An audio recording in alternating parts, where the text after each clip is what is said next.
Virgen de la Flor y venimos con la alegría de unos hijos visitando a su madre. La flor me traslada a mi infancia. La víspera de la flor, los niños cortábamos los mantos para traerlos a la iglesia. Y aquí, Josefina Rodrigo, con las chicas de su taller de costura, algunas aquí presentes, las colocaba magistralmente en los altares. Recuerdo la procesión por debajo de la huerta, ahora es aparcamiento, y de la rectoral, y la figura de la Virgen subiendo la cuesta la tengo fija en mi memoria.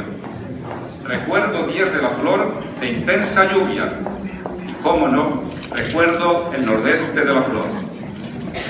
De esta ceremonia me emocionan sobremanera tres hechos.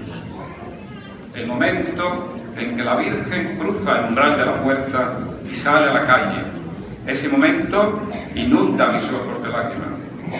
La salve, siempre la recuerdo entonada por Sarita y el año pasado cantada maravillosamente por Marta Elola.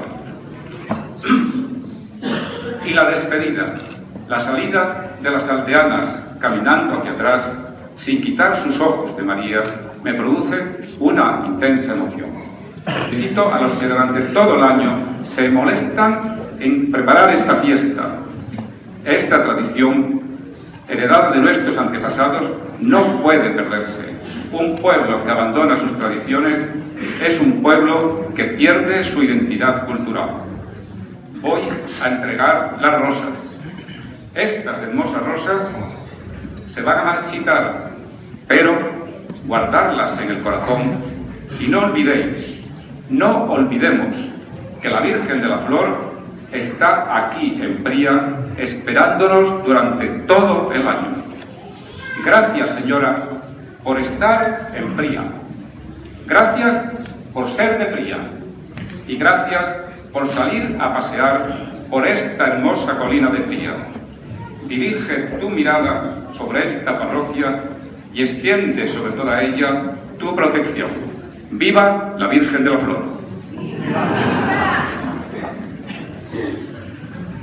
Y ahora vamos a entregar las rosas.